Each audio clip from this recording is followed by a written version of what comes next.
Welcome back to our next edition of the CBB Review Studio podcast. I am Dan Siegel, joined as always by my co-host, Ben Anderson.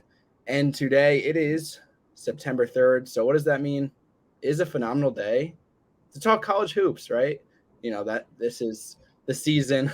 CBB rank countdown continues. We've got number 70 through number 66 going on today in today's episode. So let's start with our number 70 team. Like I said, we're counting down from 100 all the way to 1, 5 teams every episode till the start of the season. Number 70, North Texas. Graham McCasland has brought this program to new heights. They were kind of the can I say the Virginia of mid-major basketball? Because that's kind of what they were, you know, very slow tempo, very defensive minded, but always winning a lot of games in the regular season.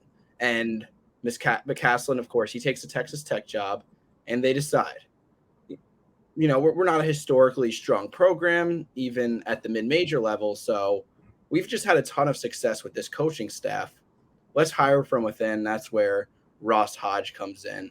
So that's North Texas. What are you looking for in terms of the players? Well, I think you hit the nail on the head here with what to expect from North Texas. They are the coaching staff more than they are the players. Like Tyler Perry has been fantastic, right? Of course. But really, when you think of North Texas, you think of the program. And I think Ross Hodge will be able to recreate that. They bring in some really interesting pieces, I think, right? Particularly at the guard spots. And that's what I'm looking at. One who's up there right now is Jason Edwards. He's a transfer from Dodge City Community College, and he put up numbers there, over 20 a game. Yeah. Is that going to be able to translate to Division I mid-major basketball? We're unsure. Yeah, he is a smaller guard, but that's something to be looking at. They also bring down a couple of high major transfers in CJ Noland and Rondell Walker. So if they have pieces like that off the bench or even starting, I think that's also another good option for Ross Hodge. My concern, though, is in the front court, right? They're simply not a very big team here. Looking at the projected starting 5, you have a power forward in Aaron Scott, who's really more of a wing, right? He's not that big burly guy that can play the 4. And then you have a 6'8" center in Robert Allen, who comes in from Ole Miss. Serviceable, but that's a really small starting lineup if you're North Texas. For sure, yeah. And for a defensive team, that might be a problem, although that's not their defensive style. Them being small, it's not going to hurt it too much. But I did want to point out Jason Edwards, who you discussed.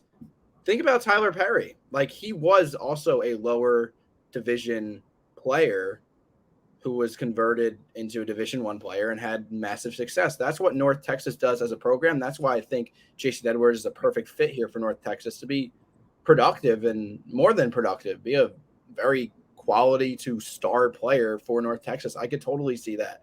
Another guy I want to mention that you did not talk about real quick is John Buggs III, who he bounced around. He was actually at UMass at the beginning of his career at some point and dealt with a ton of adversity, injuries. I think he tore ACLs in both of his legs or something like that. But he's a hooper. He got back to the Division I level at UTSA last season and was a double-digit scorer and an efficient one as well. He will run the point for North Texas, I believe. That's what we project. And he also fits that North Texas defensive mold perfectly. So I think that's key players, somebody that might be a little underlooked. I mean, he's been underlooked his whole career, to be fair, but for North Texas. But yeah, since they promoted from within, I think the program stability is here, even under year 1 of a new head coach. Coming off of a 31-win season, number 70 might be – I don't think it's unfair. I personally had them slightly lower than this, but I think that's a very fair ranking. Yeah, it's certainly very reasonable. One last thing I'll mention before we move into the next team is that they are moving to the American Athletic Conference from the Conference USA. So that's something to note as well. They're moving into a slightly tougher league. So it'll be interesting to see how they adjust. Yeah, for sure. Okay, let's move on to number 69. We've got Drake, the Bulldogs. Darren DeVries has built this very consistent program here at Drake. 2 tournament appearances in the last 3. They're the class of the Missouri Valley Conference. And although they lost a bunch of pieces from last year's team, last year they were one of the oldest teams in the country, and they lost a lot of that, but I might be even more confident in this team than last year. And mainly it's because they have the defending Missouri Valley Conference Player of the Year and the son of Darren, and that is Tucker. Absolutely. Absolutely. He tested the waters for the NBA last year. He's exactly what you want in a modern prototype wing, right? 6'7", can shoot the ball a little bit, nearly 37% from three. As you can see, averaged over 18 a game last year. Just a reliable player who, if you're coming back as a conference player of the year, that is automatically a winning offseason for your program, right? To be able to keep him, especially at the mid-range major ranks, where he neither transferred up nor declared for the NBA draft and kept his name in. Of course, it does help that his father is the coach, but that's something to note here. I am a little worried about their backcourt, right? As you can see, they lost 3 starting guards, Roman Penn among them. And I'm a little worried about what that might look like for this team. But Darnell Brody returns at center. He's one of the more reliable players in all of college basketball. It feels like he's been there forever, right? So you know exactly what you're going to get out of him. And I'm really interested to see what this transfer from CSU Northridge, Aiton Wright, does here at Drake in Des Moines. I think that he is probably the key to making sure that Drake has the Bulldogs have the ability to get back to the NCAA tournament for back-to-back years. Ben, I am very massively confident in this starting 5. In 1 through 5, you got Kyron Gibson at the point. This is what we project at CBB Review. We got 1 through 5. We got Kyron Gibson, Aiton Wright, Ethan Roberts, Tucker DeVries, and Darnell Brody as your starting 5. That is 5 players. All 5 of them could score the ball. This team, I think, will light up the scoreboard. They were more actually a defensive-based team last year, but I think every player that I just mentioned has potential to be 10 to 13 plus points per game with DeVries. I mean, who knows what he's going to do? He could be more than a 20 point per game scorer. But yeah, I think my concern is honestly just the bench, which is not too strong, and that's a bit of a problem. But I might go as far as to say this team is set up to be perhaps the best Drake team since maybe that like 07-08 team when they earned that 5 seed. I don't think they're as good as that team, but since then, I think it might be the best Drake team. I think they are really good as well. I like the makeup of this team. One interesting name off the bench is Carlos Rosario. He's a transfer from Washington State, very highly rated coming out of high school. Like a lot of people were super high on him. Didn't work out in Pullman, but he finds himself at Drake now. And if he can break out and sort of show fulfill some of the potential he had in high school, that might be the missing piece for Drake to really become a super dangerous team. Yes, and there's nobody in the Missouri Valley Conference I could see competing on their level, even if they get upset in like the conference tournament. I think they will compile enough wins with their relatively weak schedule that they will be in position for an at-large, which wouldn't even be the first time Drake has done that in the last couple of years. So that's where I'm at with Drake. Let's move on to number 68, a different type of program. We're going to talk about the Oklahoma Sooners here, who, I mean, I guess speaking of the Missouri Valley Conference, because we're talking about Porter Moser here at Oklahoma, former head coach of Loyola Chicago, who was in Missouri Valley when Moser was there. This team is known as the team that was better than I would say a lot of high majors, except for the fact that they just happened to be placed in the juggernaut of the Big 12. So they happened to go 5-13 in conference. And then they just had some like random 24-point win over Alabama, which that was interesting. But this year's roster has just 3 returners. Moser is doing well recruiting, to be fair, at both the portal and the high school ranks. So there is light at the end of the tunnel, but I'm not sure what to make of this team quite yet. It doesn't feel like a transition year, or at least he was just filling spots. That's the sense I get from the Sooners team. And to be fair, it could be just because we know that they can't compete in the Big 12. Like they're not going to finish above 8th in the conference, I don't think, with this roster. Right. But it doesn't feel like they have a number one option or even really any sort of identity. And that's what I worry about. I'm a big fan of Milos Uzan. I think he's going to make a big sophomore leap. He was pretty productive as a freshman, obviously averaged nearly 8 points a game, and I think he has some potential to come up. And Javen McCollum is going to be their number one option coming in from Siena, just a scorer there. I'm interested to see what the front court looks like. John Hughley had a strange last year, right? He didn't play at Pitt, or he did at the beginning of the season and then took time away from the team. I don't know how he's going to re-enter the college basketball landscape. And that's something I'm a little worried about because their front court depth isn't all that great. Yeah, I think I'm going to elaborate on that because I'm going to say if Oklahoma does happen to have success, which I think they probably won't, and I'll get to that in a sec, but if they were to have success, I think it would be Hughley not only replicating what he's done in the past, but even building on it because he was a real menace in that post. He could also shoot the ball. He was not a defensive liability, although some people like to say it. I think he was fine on the defensive end. So if he could build on that success, then maybe Oklahoma's a decent team, but I just see the outlook as very similar to last season where they'll struggle overall to win a lot of games, but they're also good enough. I think they'll have a few upset wins in the mix. I don't think they're just going to get like railed on every single night. Oh no, absolutely. They're going to beat Baylor at home by 12 points or something like that, right? Yeah. And they were like, oh, look at that. Oklahoma would finish second in the ACC or whatever they say, and then they're going to lose 8 straight to end the year or something like that. And that's how Oklahoma's going to go. Yeah. Yeah, exactly. Just a fun tidbit before we move on. Expect this to be like one of the best free throw shooting teams in the country. 3 of the transfers they got shoot above 83 and 2 of them shoot around 90% from the free throw line. So just a fun little tidbit there. Not going to make or break their season, but it helps to shoot free throws for sure. Absolutely. Number 67. Let's move on. We are headed into the Mountain West once again. It seems like we've been headed into the Mountain West a lot, but we will continue to be there because it is such a good mid-major conference, pretty much replacing the A10. I feel like at this point we could say that as like the top mid-major to even like worst high major league. But yeah, we're talking about Boise State here. When we're talking about a Boise State team coached by Leon Rice, they're going to more than likely be good. And I think that's the case once again with these Broncos. Absolutely.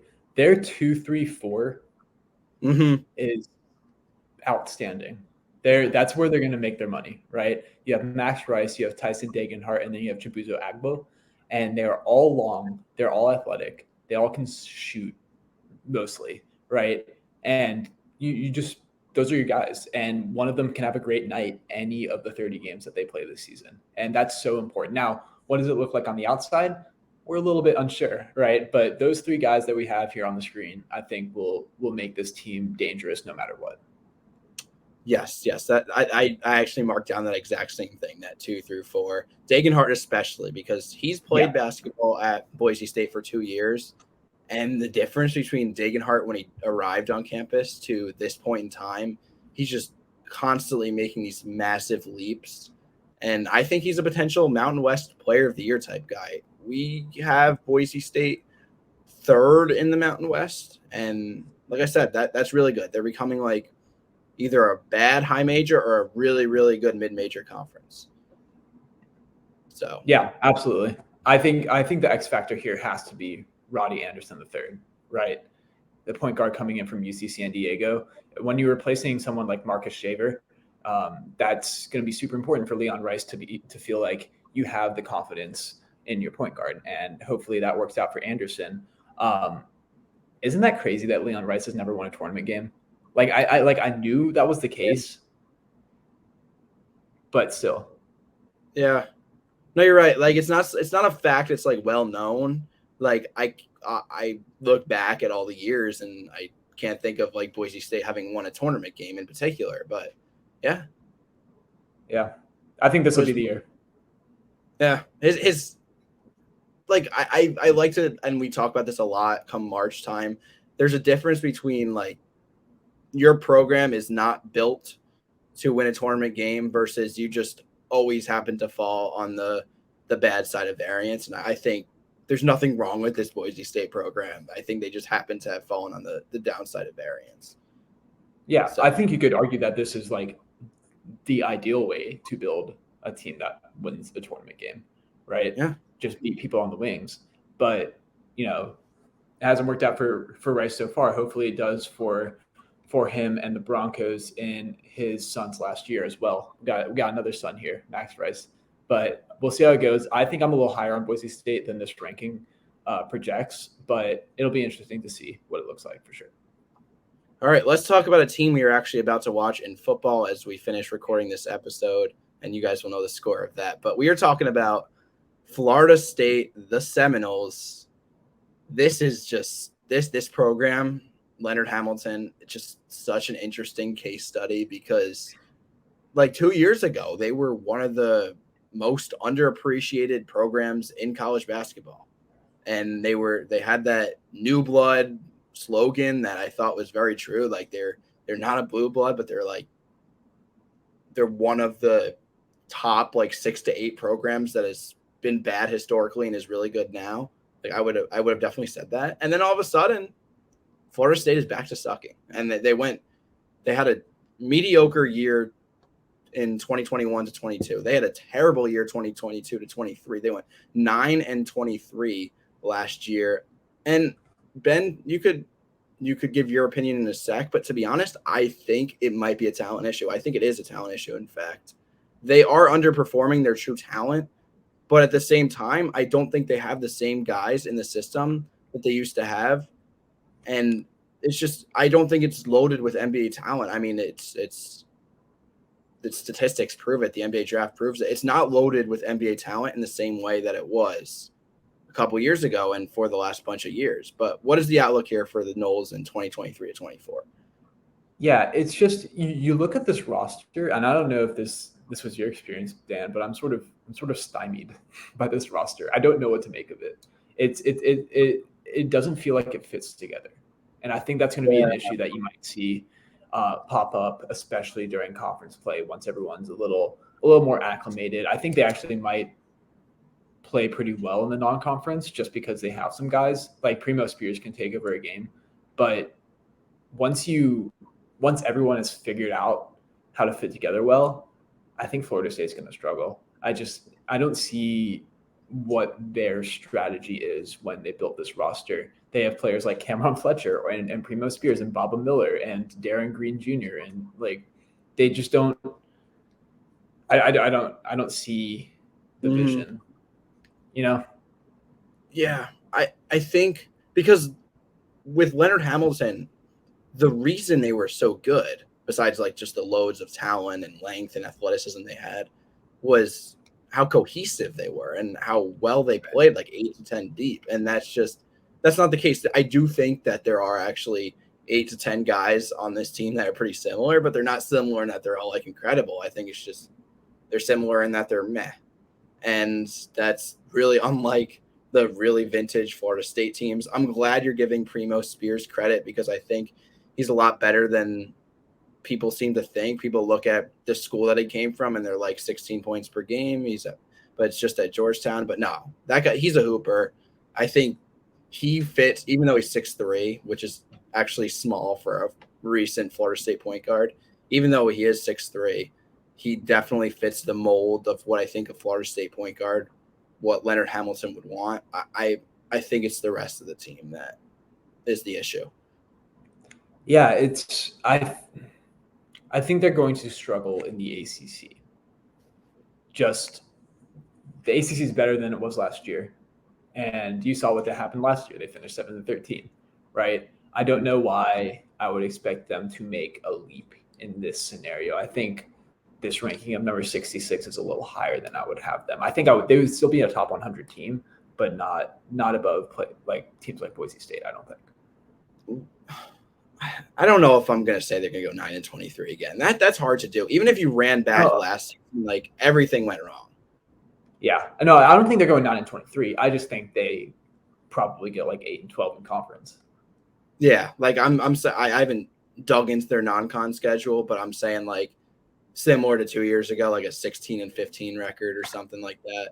Nowhere near good enough to make the tournament. Competitive in a lot of games because the ACC is not that amazing top to bottom, but that's That's where my head's at. I think of the teams that we talked about today, I would say Drake and Boise State in that order, and then North Texas are the teams I'm most excited about going into 2023 to 24.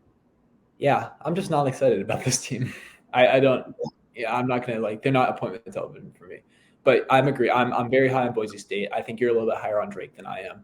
But really, really interesting group of 5 teams that I'm glad we're able to talk about today. Yeah, I think we're on the same page about North Texas and probably Florida State and Oklahoma as well. But let us know what you guys think about these teams in the comments. Be sure to subscribe if you have not already. Whether you have found us on YouTube, whether you have found us on Apple Podcasts or Spotify or any of the other audio platforms, be sure to give us a subscription right there. Be sure to give us a like on YouTube. We appreciate it. It helps us out. Nothing on your end. So thank you so much for watching. Thank you so much for listening, and take care.